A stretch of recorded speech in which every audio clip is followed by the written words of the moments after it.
to do enough for you. Let them eat cake. It's Friday morning and the Senate Transportation Committee. And we thought we'd just get a little overview of the House bill, which is still in committee in the House, but we had some time to do a little update on it. I thought we'd go through some of it. I know one of the things that stands out in my mind is that there's some fees in there, and I think that should be separate, but we'll talk about it, have some discussion. So Anthea, thank you for coming. Just give us a little comment. Sounds good. So do you have copies of the bill? And does anyone want a small copy if you don't? We have this, like, we got this sheet. That's introduced? Yep. We got this sheet here. Oh, that's a piece. I'm sorry. Yeah, and then so the other document I'm gonna pass out is a summary document. Well, we have this. And then Chris has more charts than you were ever possibly going to need to explain everything there. I think He's that- not getting any sleep. He's staying up making charts. And I'll put the bill up on the screen. Oh, here it is. Make sure. Section. It's great. On the website too. That is, I sent it to Mike earlier in the week. I don't know if it's been posted to your website yet. It's posted to House Appropriations website. They're having a walkthrough today, as well as Ways and Means and House Transportation, so. I'm not gonna go to a house committee website. I will work with Mike to make sure that it is on your website as well. I mean, we have principles, don't we? Yeah, right, you gotta draw the line somewhere. Okay, so this was scheduled as a sneak peek, so I'm gonna try and do just like a really big picture overview Sure, that'd be great. of each section. That'd be great. So section 1 will look very similar to this committee. This is what adopts the white book, except as it's amended. Only things here that are sort of different than usual is in looking at the definition section for the table. Chris and I thought it made sense to add just clarifying language that state in any tables is transportation fund unless it's otherwise specified. And then you'll see in subsection C a technical correction. So if you'll remember back in January of this year, the agency came in and they replaced some pages in your white book, and they also replaced the orientation of those tabs. There's one piece of paper, the municipal mitigation piece of paper, that just didn't get updated. And there were a couple numbers in that tab that were just a little off. Those are being changed in subsection C. So you'll see that reflected in all of Chris's charts, and that'll be fixed in the B9 sections. It was put in here as a technical correction because it wasn't really an amendment that the House was proposing to make. It was something that the agency just, a typo needed to be corrected. Section 2, this will look very similar. You've seen it in many T-bills in the past as it's come over from the House. Reducing the highway maintenance budget by $1 million from $108,500,000 to $107,500,000. And then in subsection B, you have. You're using it to fund the public transit. Spoiler alert, that's in section 8. And subsection B is having that restoration language saying that restoring this is the top priority of their unexpended funds at the close of the current fiscal year, and then setting out the process for that to be replaced, that $1 million to be replaced. Unexpended any funds or maintenance funds? Unexpended any funds sort of within the transportation program, but not like the one-time funds that would go to like electric vehicles and stuff like that. Yes, go ahead. As far as, not here to debate the bill with you guys, just looking for your knowledge, looking for committee's knowledge. Nobody's asked for the $1 million to expand. Have they asked for the million? Okay, Yes, we received it from the director. okay, GMT. okay. Yeah, we got a letter from them. Green Okay. Mountain Transit has requested it. In order to give us time to get fare boxes back, so it's a Does anyone one-time bridge. Does anyone want to have him in to talk about that, or do we understand it, or what? You have them in. Okay, we can, we have a. Well, we have I'd like to get letter. them on record as far as the timeline, as far as when they'll have Well, everything done. We have a We have a good. letter. We have a good letter. sheet here. I guess I missed that one, I apologize. No, it's, I read it this morning, it's very, very up to date. yeah, Okay, no, so we do have written testimony, and that would be on our webpage. okay. But we probably, Okay. I think having demand. We should. There may be other- Okay. We can ask them about the ferry routes. About what? Like, you got that, Routes of we ferry. want to have them in. A bud car, maybe? No, I don't think GMT cares about the bike fare. Okay. I would love to talk about. Continue on. Yes, well, very. He told me he was gonna go. Okay. Okay, Oh, still laughing. I'm sorry. That's okay. Okay, go ahead. So section 3, if you look in your white book, the very last tab are one-time appropriations as recommended by the administration.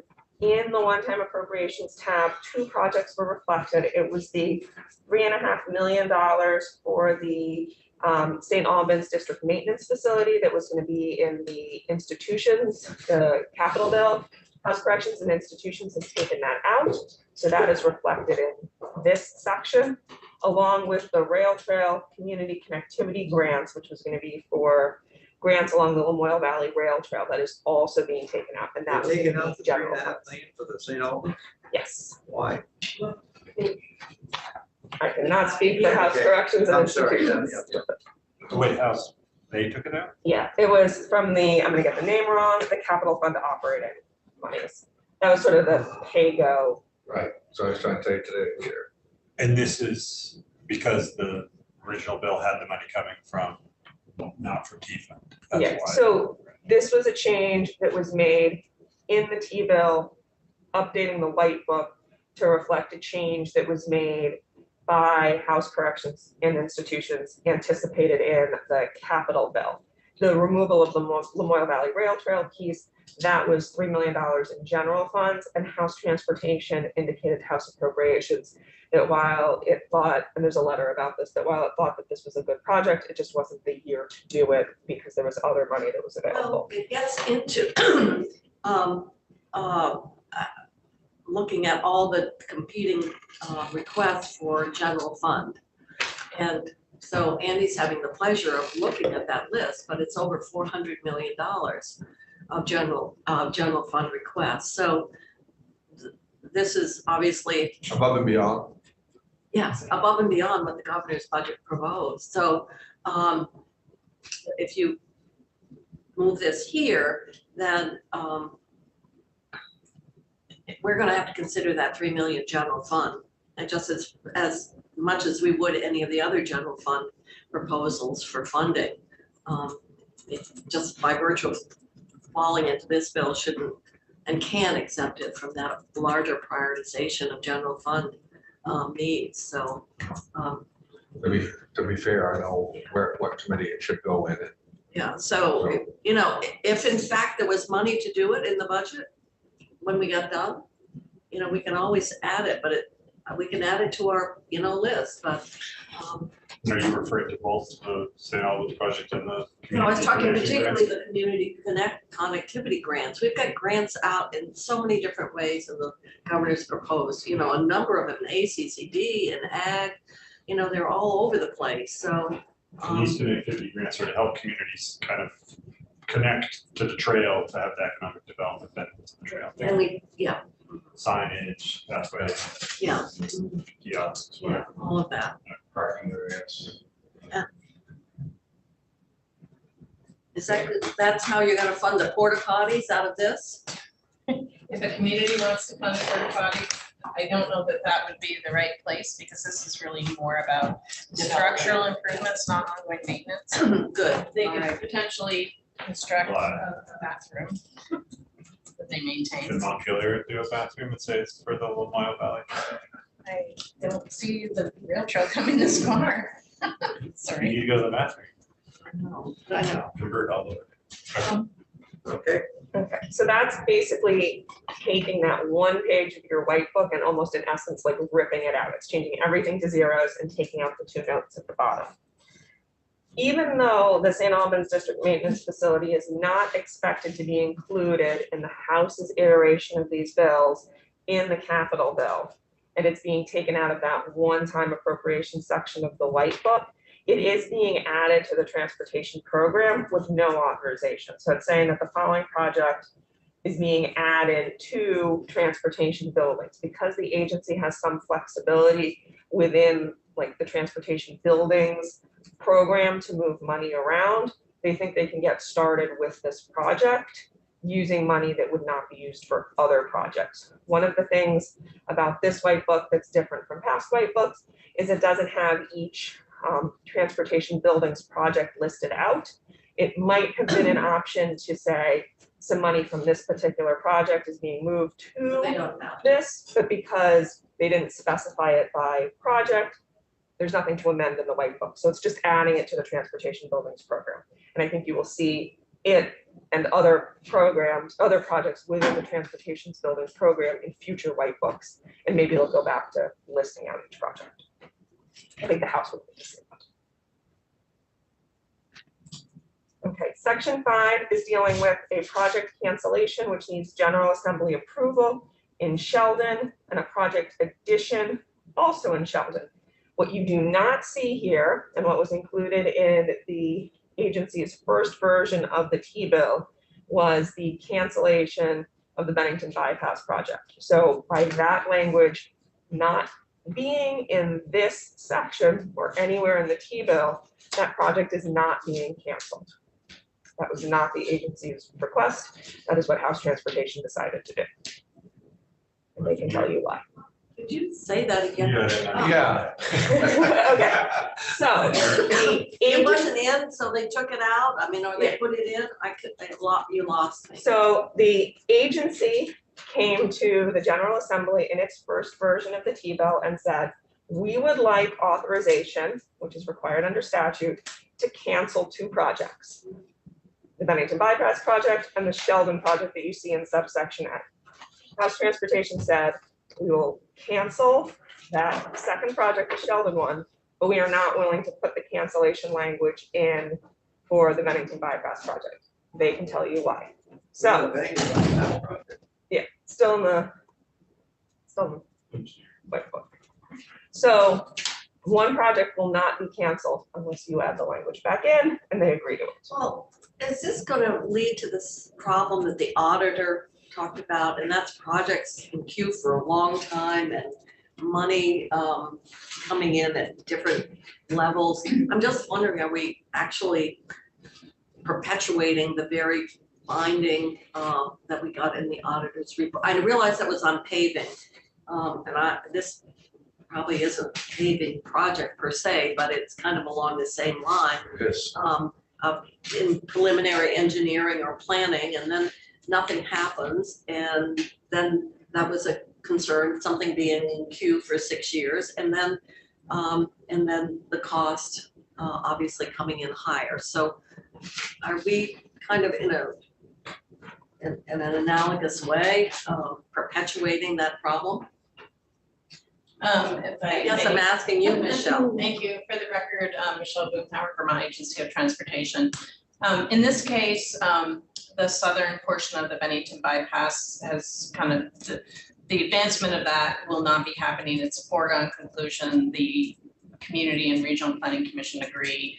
And therefore, and we had actually, Federal Highway Administration also agrees that the project should be, that it can be closed out. Just not have, We have closed it out with Federal Highway. an RBC of the town says, yeah, that makes sense. Yeah, they were fine with that, and We're still on the agenda. so we needed to close the loop. But there were folks who disagreed with removing it from the list. So it's not gonna result in the same situation as the So auditor. why do we keep it on the list if the town and the RPC said it? That's a question I can't answer for the House. So there's pressure from someplace. But you guys took it off the list because it was- Is there a member from Bennington on transportation? Yeah, Yes. yes, that's what's going. Representative Corcoran is from Yeah. I know the answer to the question. You're not supposed to ask, but Well, that's I haven't heard about the all. bypass in 20 years. So, there could be ramifications, but if that was the direction he wanted to take, we're not going to fight it. So it's gratuitous. I've been waiting I for don't that think- word for a while. I would assume that the advocates for it don't see it as gratuitous. They want the project to happen. Well, no, I don't think there's any advocates for it. I think that it could result in the town not being able to pursue other projects within that right of way, which we pointed out that there was still a consistency that it continued to be on the books. So right away, get some, We own the rights, there's parts of the right of way that we own. you would own them whether they're in the white book or not. Right, but without canceling out of the white book, Federal Highway wouldn't allow us to use it for other activities, which we explained. Yeah, that makes sense. And the Shelburne project, that's, Those were at the request of the community. They have a letter on file to support that. They had received, we had that special bridge funding last year that came through, and the highest priority bridge that was identified, in fact, was probably not the most critical in the community in terms of mobility. And so they requested Swapping. and which the regional planning commission agreed to, and we were fine with it. So and the swap happens, that's why you need to cancel one. Yeah, they cancel one and add the other. That's what we're doing in section 5. So the issue around Bennington, I'm still, what are the advantages of keeping it that were articulated? Because you were recommending it be canceled. I guess we need to hear from the House. It was their. yeah, maybe Representative Corcoran could speak to that. Yeah, we'll get some further. I'm not asking you to justify or rationalize, so I withdraw my question. We talked about that bypass for so many years. Oh my God, remember the years we spent on this thing? Finally, I thought it was over with, done with.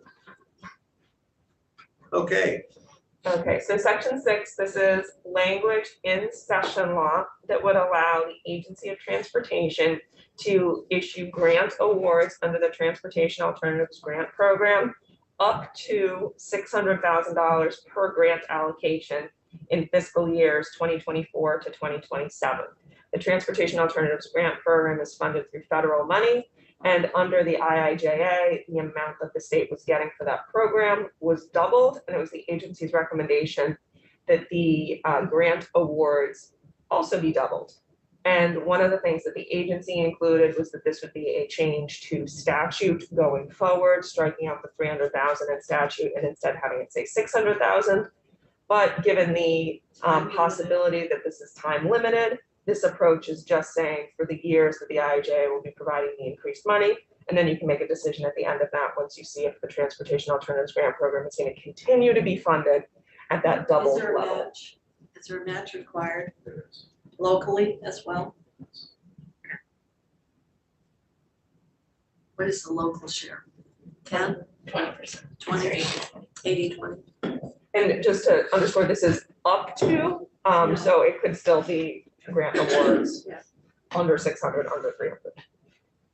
And sorry if I missed this at the beginning of your explaining it. Is this because you had a specific project that you were like, gee, we wish we could do more than 300? This was just the House saying we wanted to. This was the agency indicating that the cost of projects has been increasing because of inflation. Communities really can't do all that much with 300,000 for the types of projects they want to do within this program, since we have the additional federal funds. And I would say I'll have to have staff speak to kind of what the demand has been. There's always more demand than there is money, but also the people that are going for these TA grants are going to other programs to supplement the TA grant because they don't have enough money for their project. So it takes away from bike ped sometimes and other programs. And other than bike ped, what's in TA? Stormwater related projects, salt sheds, that sort of thing. So there's a portion of the money that has to go to a clean water related project and the balance can go to the bike ped projects. But as long as we've got that infusion of federal money, it allows more substantial projects to be undertaken at the local level. Yeah. And you asked for this, We did. then you can speak to it. I am. I can speak to it so far and then I can have staff speak further. Okay, section 7, this is also an Agency of Transportation request. The House did not deviate from what the agency suggested or proposed in its language. It's dealing with the statutory language on the Central Garage Fund. Some of this is just technical tinkering with language, making things read a little bit better, but there are a few more substantive changes there. The first is to provide clarification on what can be included in repair and major overhaul service. It will be inclusive of any assets, supplies, labor, or use of contractors necessary to provide that service. You know, I'm just amazed at the level of detail that we put in, This is Title 19, not Title 23, so it's a different issue from yesterday, but yes, you were right, there's a lot of detail. no, It it's is a the same similar, principle, it's, yeah. yeah, I mean, why are we so prescriptive? Not for sure. I don't know.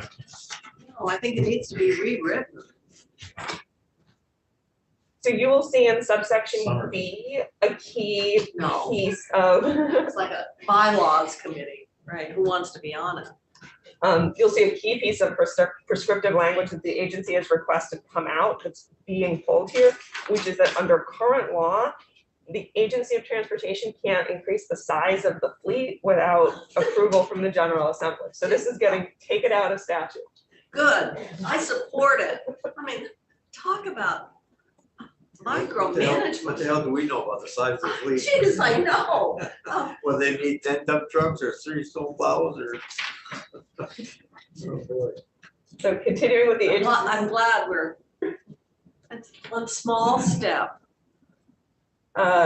So what you see on line 17 down to 20, this is changing how the calculation for the appropriation is to reflect equipment that is fully depreciated but still actively in service. And then the final change you'll see is a change to the definition of equipment to make it broader. So instead of it just being registered motor vehicles and highway maintenance equipment, it would also include any necessary assets required by the central garage in order to fulfill the objectives established in the goal of the central garage fund. So that could be like things that get attached to equipment. Or used with equipment. And do we care because the central garage fund has other particularities about it that past legislators wanted to have more control over that compared to other parts of the team? So this is really interesting. And I was asked sort of from like a historic perspective, like when did this weird language about size of fleet get added? And I did like a pretty detailed like timeline of the progression of the language that I can share with you if you really want to see. But that General Assembly like approval piece has been in statute for a really long time. And I don't know if I'm going to be able to like, even if I like dug through archival material, get you an answer as to the like the why. But it was sort of interesting to see. But I just wondered, because we have the central garage is a little bit different. But is there the central garage fund different in any way? I mean, how, Different from, I guess just other transportation funds. I mean, it's an internal service fund, so it is different in that respect where, you know, it's a way of sort of accounting for the cost of maintaining the fleet. But it's also a duplicated appropriation, so that's just something to be mindful of, is that the funding that goes through central garage comes from the maintenance appropriation and from a transfer from the T fund, so you don't want to double count it. You know, there's rules on how it works and what they can use the money on, as you can see, but I don't think it's real different in any other respect. It's got sort of a narrowly From other defined special purpose. funds, like the money, like if they have a carryover, does it stay in the fund or something like that? That's different than the fund. I would have to double check that, but I think whatever outstanding balance is in it would stay in it unless the legislature took action to move the money elsewhere. Would that be the same for other special funds? Yeah. It would be. What is G? We're repealing it. Oh, it's already repealed. Oh, Yeah, it's not underlined. It's, oh, no, I can see that now. I can send you my elaborate chart. And you can see all of the things that have been in Thank subsection you. G. I'm sure Senator Perchuk would like to Yeah. hear that. Makes sense. Really exciting. Public transit. Okay. This is not an Agency of Transportation request. This is something that was put in by the House. It is trying to say in many places that this is one-time limited purpose. So adding to the White Book, one-time public transit monies for fiscal year 2024, it's authorized at $1 million. It can be used in the following ways. So the Agency of Transportation needs to distribute it to Green Mountain Transit. And then Green Mountain Transit can use that money to operate routes on a zero fare basis with a return to the collection of fares from some passengers, not all passengers, but from at least some passengers, not later than January 1 of 2024, and to prepare for the transition to tiered fared service in accordance with the plan that Green Mountain Transit needs to create And that may include the acquisition and maintenance of fare collection systems. And it's using fare collection systems and not fare boxes because they're going to be more than just you put your money in. And you'll see some of what needs to be reflected in the plan in the next section. In that plan, Green Mountain Transit needs to consult with community action agencies and other relevant entities, and some are listed, to develop and implement not later than January 1 of 2024, that sort of crossover point where they need to stop being zero fare completely, a plan to establish tiered fared service. At a minimum, the plan needs to incorporate a low-income transit program that would provide free or reduced fare transit options through multiple different methods that the fare collection, I'm gonna get the name wrong, the fare collection systems will be able to accommodate. So let me ask, the interplay there, when you're providing it free, then you can't get the Medicaid reimbursement. That is my understanding. So, what we're doing is that it's because of Medicaid rules, why would you charge Medicaid when you're providing it free to everybody else? But you could charge for the Medicaid transportation and not just the fare on a fixed bus. Right, but,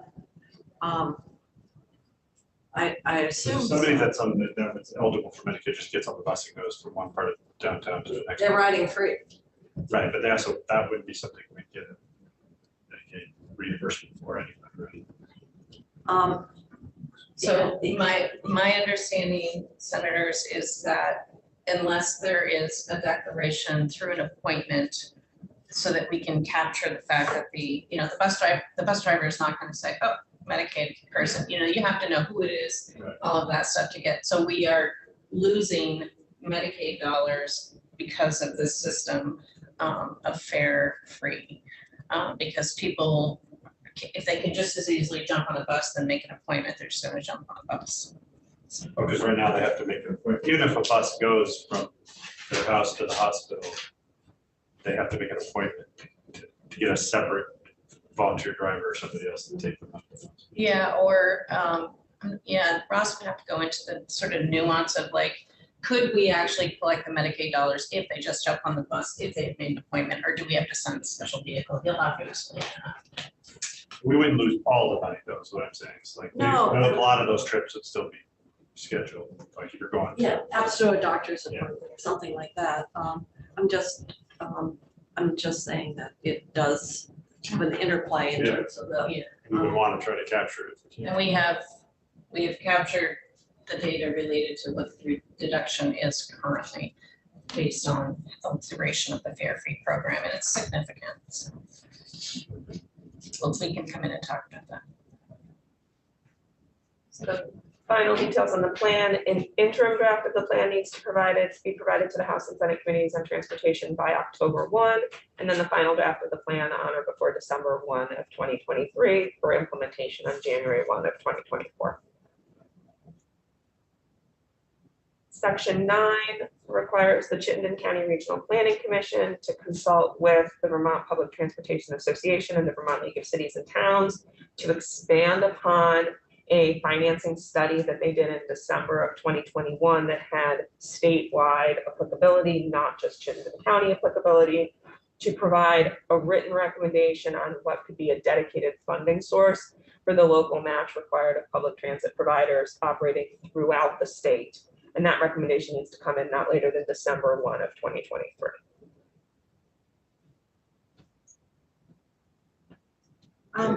Yes. We're asking for statewide.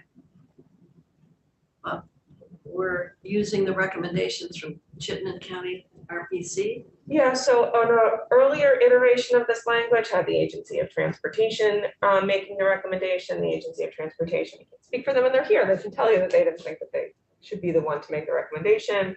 The Vermont Public Transportation Association in one iteration of the language was making the recommendation. Chittenden County Regional Planning Commission had done a prior transit financing study. You see it referenced in lines 15 to 17 that applied to more than just Chittenden County. And it was suggested by the agency that Chittenden County Regional Planning Commission would be the appropriate entity to make the recommendation, given past experience and resources, and I'm sure Michelle can elaborate upon that. And in that, on line 14, where it talks about the local match required.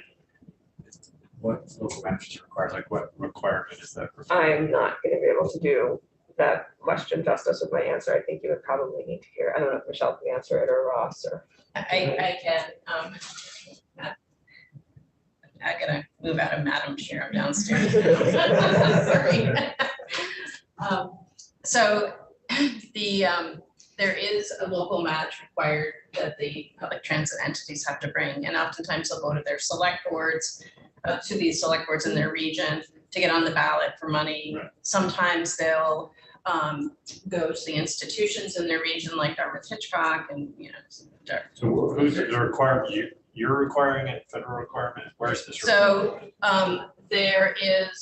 we are required to match federal money that goes to transit providers. There is not enough state money to cover the full match. Therefore, in this partnership, the public transit entities have to participate in the match. And so they have been relieved of that duty because of the Fare Free program, and they had COVID money and all of that. So the study that's referenced there is looking at long-term solutions for that match piece that is needed to bring down all the federal dollars we need to operate the system. And they, have all kinds of types of recommendations. Like an assessment in all taxes and towns, assessments and I get that part. I was just Yeah, wondering, the local match required, that's an AOT requirement of the funding for the regional transportation. yeah, for the rural systems, it is an AOT requirement in terms of how our budget is structured. For the urban system, that is a burden that is placed upon them for the direct funds that they receive from FTA.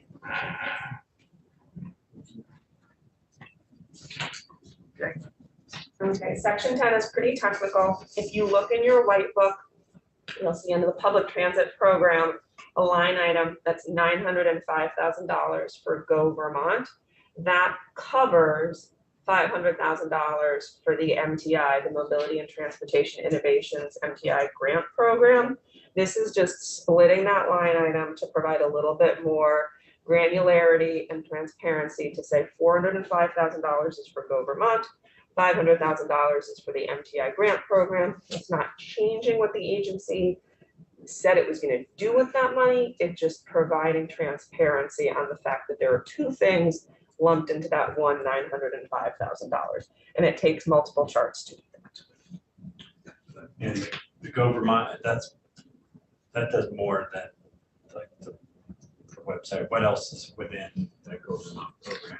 So within Go Vermont, we have the website for people to find ride sharing. We have the van pool program. We have the employer outreach. So there's kind of a whole host of things that we can come in and share with you. And then the Mobility and Transportation Innovations Grant Program was established 3 years ago, maybe. Yeah, no, I know that part. I was just wondering It's on the transportation. what all we're doing within the Go Vermont, because Yeah. I knew the website, but I knew there was more. There's a lot more in there as well that we can get into if you'd like. Okay. Sections 11 to 19, I'm going to talk about like very big picture, and then I'm going to suggest that in this section by section summary that I gave you, if you go to what's labeled as Appendix A, it'll start on page 6. I've got a comparison for like in different categories between current law and proposed new law in H479.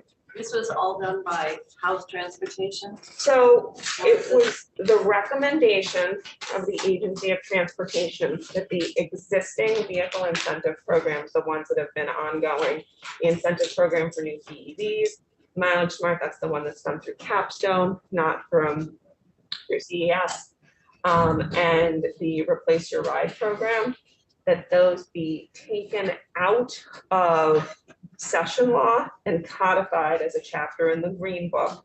Makes it easier to find, these programs have been amended so many times in session law, it's really difficult to find where in law each different piece is. We'll put them all in the green books. It doesn't mean, and you won't see anywhere here, like a minimum annual appropriation. It's still going to require that there be money appropriated and authorized for the programs, but the programs will just live in codified law.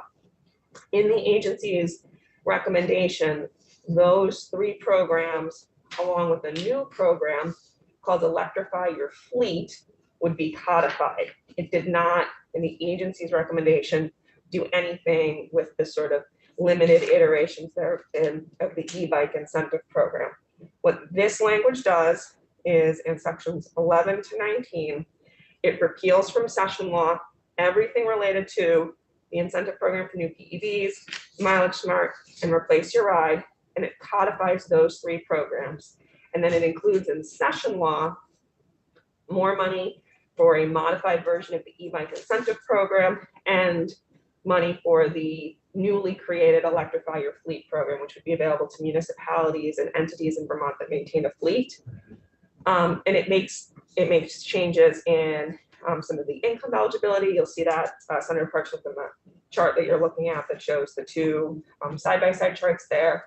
Made changes in the base MSRP caps, gives the agency more flexibility to shift things as inflation increases the prices of vehicles, with some ceilings that the base MSRPs can't go above, gives them more flexibility in terms of incentive amounts. It directs them to phase out incentives once technology advances in terms of plug-in hybrid electric vehicles needing to have a minimum range per charge. So I think probably what makes the most sense is, instead of me going through all the language, for you just to look at the Appendix A charts, and then I can do like a more detailed dive later, but I don't think we could get through it in the 20 minutes that you have left. It's not just that chart. No, it's all of Appendix A. So, the administration proposed, because of this, how difficult it is to put everything, and we get confused in terms of what program does what, et cetera. So, but the House then went beyond that, and you said moves some into like codified the programs. So I would say the changes that the House made to what the agency proposed was it scaled back a little bit on the flexibility that the agency was looking for, but still gave the agency most of the flexibility it was asking for in terms of being able to change the programs. It tinkered with some of what the agency was suggesting in terms of benchmarking things, put some ceilings there. It did not codify the Electrify Your Fleet program, but it did move money from the Replace Your Ride program to the Electrify Your Fleet program, $500,000. And the biggest deviation from what I think from what the agency proposed and what the House did was it put $50,000 towards e-bike incentives, but it limited and narrowed the program to try and target Vermonters with lower income, to have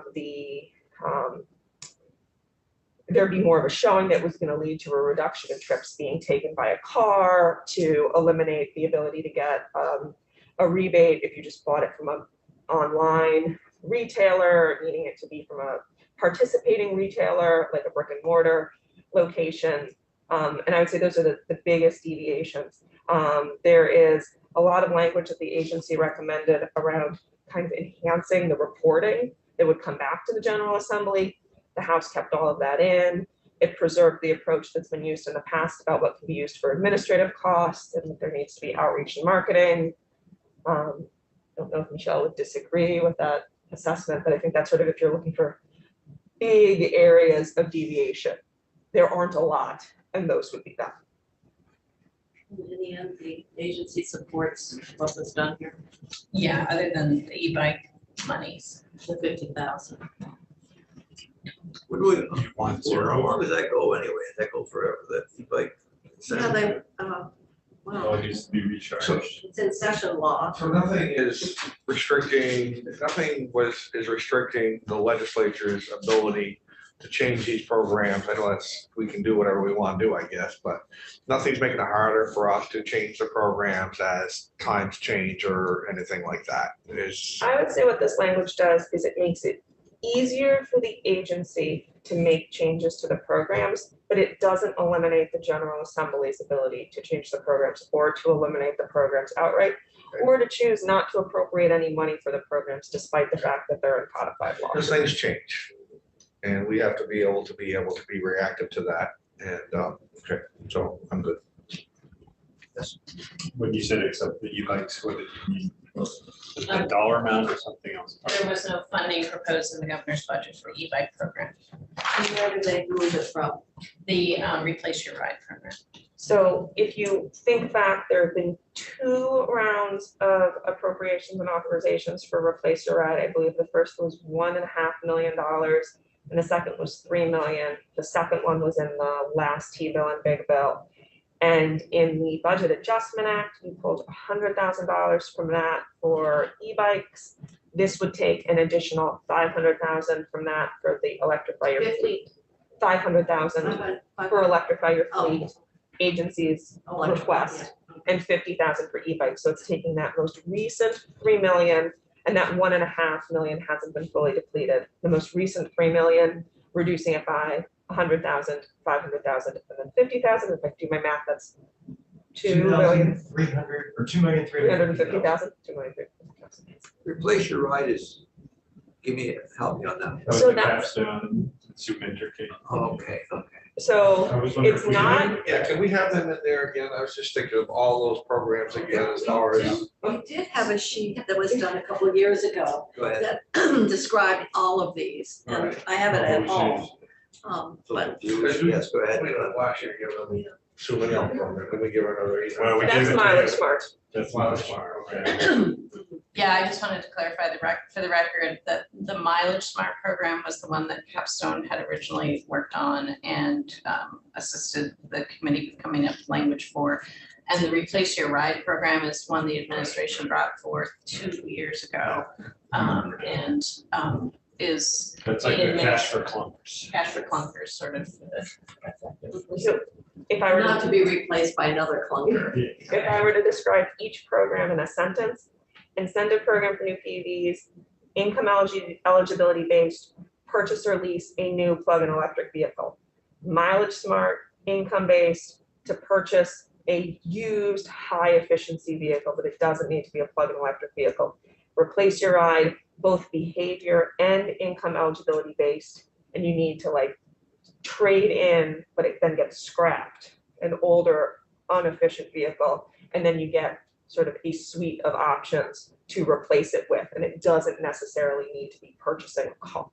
Who makes all these decisions? I mean, who- Agency of Transportation, they have to have their Someone- programmatic Someone guidelines. goes to this, someone has to be the final judge of what category. Is it the dealer?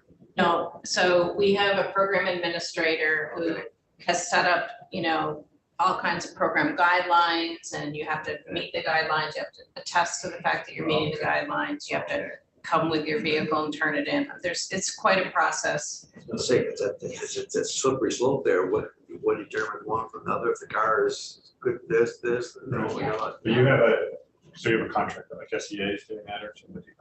Yeah, the Center for Sustainable Energy is our contractor, not Efficiency Vermont. Efficiency Vermont assists us with technical analysis related to our suite of EV programs, as well as consumer assistance and education and outreach type things, and some marketing, but Is there a lot of participation in these programs? Or are they? yeah, and Patrick can come in and talk about Okay, I that. was curious. I don't, it's very involved, Yeah.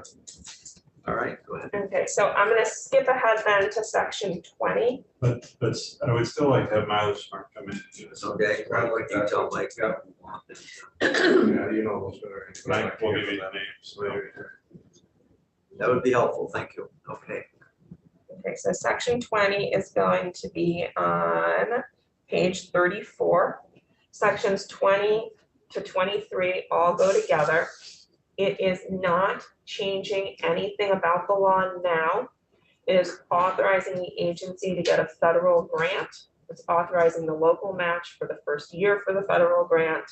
And it is directing them to design for a future anticipated scenario where on July 1 of 2025, battery electric, the fully electric vehicles will start paying a mileage-based user fee.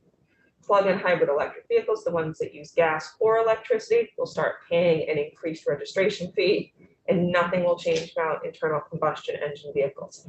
This is another one where there's an appendix in the summary.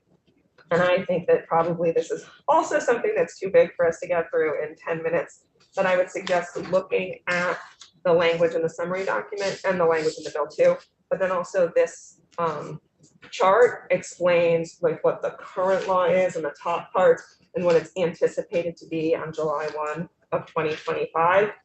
And I have it in a bolded underlined takeaway in the summary document, just to make it clear once again. Nothing in this language is changing anything about how people are paying to register their vehicles. The gas tax, creating the mileage-based user fee, changing registration fees. It is just telling the agency to start working on this and come back with a very extensive report in January of 2024. And it's going to be the 2024 legislative session and maybe a little bit of the 2025 legislative session that you're really going to have to put into law the details that would create a mileage-based user fee. I want to just say, we might have a meeting that might be a little bit different than that, but we'll worry about that later. We gotta come up with a better acronym. Then what? And buff.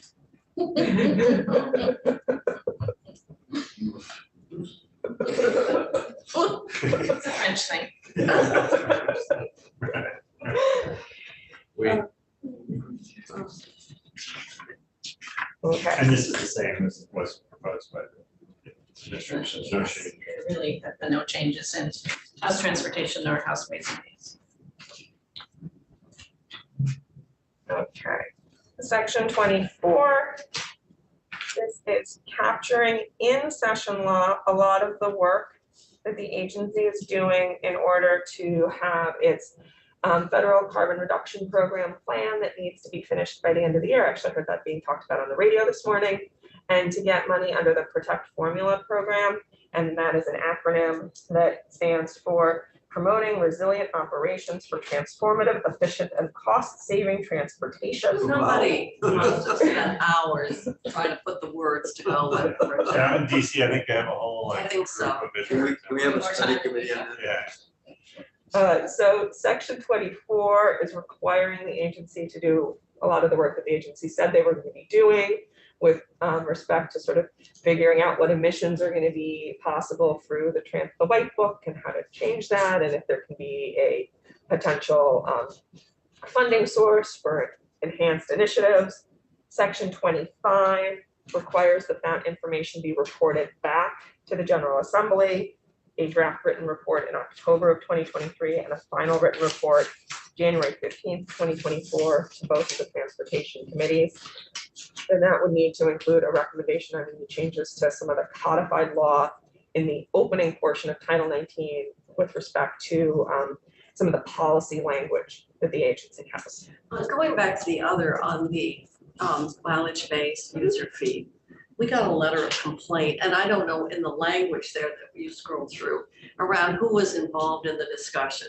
And remember the letter we got from Sierra Club?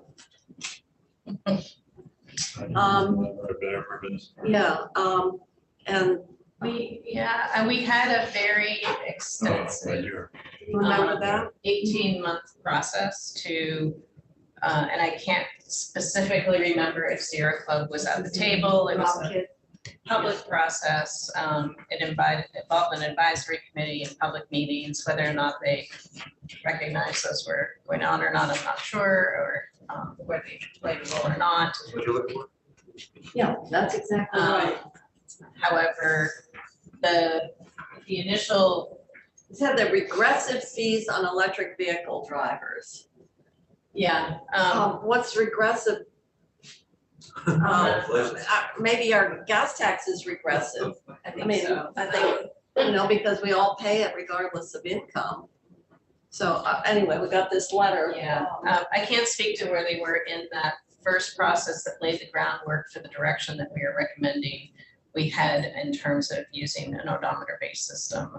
I could ask to see if they were It was included. around weights and stuff, although EVs are heavy because of the battery. I mean, there's an ad saying they're good in bad weather because they are heavy, but, well, I just was wondering in all that language, is there language around who you consult with or that open process or whatever? That's all I was just wondering. In We the- flew through it quite, you know. Yeah, so there would be an extensive process for public engagement with this phase of the project as well. Okay, but that's all I was wondering. Yes, this is there a project design phase. So as you'll hear when we come in to testify, we're already recommending a direction based on the cost to the number of consumers that we will be addressing with this fee and the cost to the state to develop a program to collect the fee. We're gonna spend more to collect it than we're gonna collect? Well, we're hoping that the system that we are going to select, which is probably 10 times less expensive than other options that are more technology-based, would Minimize costs. the cost. And over time, as we recognize more electric vehicles come into the fleet, and maybe at some point down the road, there's a federal solution that's different than the sort of base solution we're suggesting for the outset. And then Senator Kitchell, to answer sort of the detail of your question, section 21 gives the agency the ability to work with a contractor or a consultant.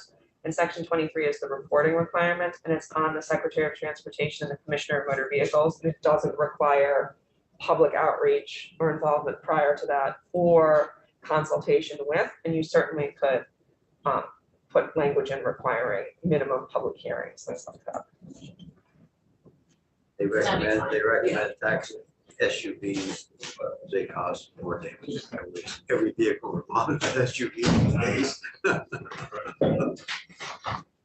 So with your last 5 minutes, Actually, they're electric trucks now. I think I saw, I saw lightning charging in your bed, what? and not the governor's. Not the governor. No, there The was. governor doesn't have a charger. What is the one, Rivian? Yeah, we're doing Rivian, it. yeah. Ford is putting out I saw one $500,000 in next year. Montpelier, I think this morning. Yeah, I know a person.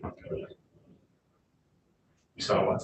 Ford is putting out $500,000 next year. They're building a new plant, they put $5 billion into it. Okay, so Okay, sections 26 to 30, that all deals with taking language that's currently in statute related to complete streets, which is defined, and basically making streets usable for everyone. Taking it out of the 2 places that it's sort of scattered in codified law, in the 1 place that was in session law, and codifying it all in 1 chapter in Title 19, expanding on the database requirements and the annual, or creating a database requirement and an annual reporting requirement, not changing the sort of adding to law an overarching policy statement, but not changing the instances when complete streets needs to or does not need to be, those principles need to be followed. And this is split on a state level and a municipal level for the projects. And then putting some more transparency in there and requiring a bit more of the written determination if the justification for why complete streets principles are not going to be followed is based on a disproportionate cost. So it looks like a lot is changing, but it's a lot of stuff moving around and then some expansion of language. And that's 26 to 30. I'm trying to go really quickly because I know you're gonna take a break soon. Section 31, this is just sort of continuing the process that you put in law last year about the agency needing to come up with a plan to replace the to be renamed Vermont state standards. So this is telling them to continue with that. I think it's expected to be a 2-year process, and it's requiring an oral update on that process on February 15th of 2024. Section 32 requires the Agency of Transportation in partnership with regional planning commissions through the annual Transportation Planning Initiative to conduct a survey to try and figure it out if there's support on a municipal or regional planning commission level to have a bike corridor that runs roughly adjacent to Route 5 from border to border in Vermont, and then to report back on the results of that survey. And part of it needs to look at costs of the creation and benefits to the tourism industry. Boy, that would be, Please. that would be huge. I'm just thinking about, do that stuff. no, I'm just thinking about the geographical limitations along Route 5. You've got railroad, you've got river, you've got interstate, you've got, Town. you've got all the villages. Yeah, I mean, it's noble, but, Does it have to be separate than the road, or could it, like, some places be on the road? What they say, separate, completely separate? you know, frankly, there are areas like on Route 2, you couldn't put a bike corridor because they bank the road and then camps in Joe's Pond. There's nothing you can do. Elevated bridge. An elevated bridge. Oh, well, they do that a lot in Europe. You see them up there, but I'm just, Michelle's excited about this. what would it take? Well, I guess you could do a survey. And would they put spending for this above all the other Well, it transportation? says a survey of municipalities. I know. So this was not proposed by the agency. I know it wasn't. I'm just trying to evaluate the cost to do this, and the workload that is inherent in the It probably assignment. won't go anywhere. And why Route 5? Did they say like, Because it was a bill that did that, remember? There was a short form bill that wanted a feasibility study. I So think it this was is Molly Burke. the scaled back version of that. It was Representative Bartholomew. Was who? Representative Bartholomew. why not other roads? Why did they say 5 as a special? Because he lives on Route 5. Well, I don't, but they did have a reason that Route 5 was. The bill didn't provide a reason. The bill just said Well, Michelle feasibility said study. we give her for $1 million to study it. Route 2. There were many bill sponsors for this that were also members of House Transportation.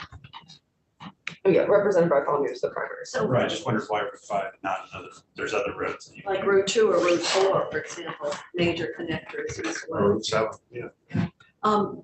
Or 7. And is there an appropriation that goes with this work? But there'd be quite a bit of work. So a survey, and so I've spoken to the regional planning commission directors, and they are willing to work on developing a survey.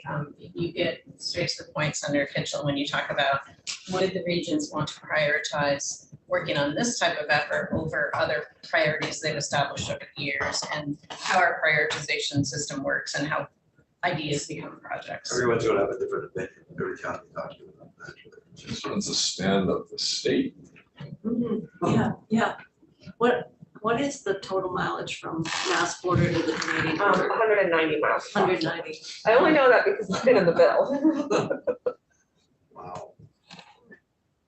I just want to add a study about the Burlington International Airport too. Is that okay?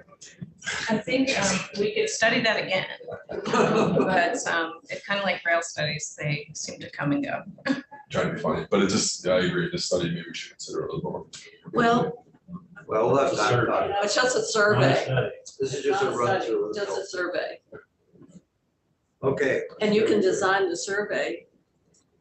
They can design the survey. Route 5 has its own Wikipedia. No, we're not gonna get in the middle of that. We've already mentioned that to everybody. Okay, so now we're into the last few sections of the bill. They're technical, and then I'm gonna just talk briefly about House Ways and Means Amendment and what might be House Appropriations Amendment. So section 33, under current law, this was created in 2018. A public-private authorization for the agency to enter into public-private partnerships, which is defined. They haven't entered into any yet, but they think they might. That authority is set to sunset on July 1 of 2023. This would extend it to July 1 of That's what we've done the extra 2026. sidings and.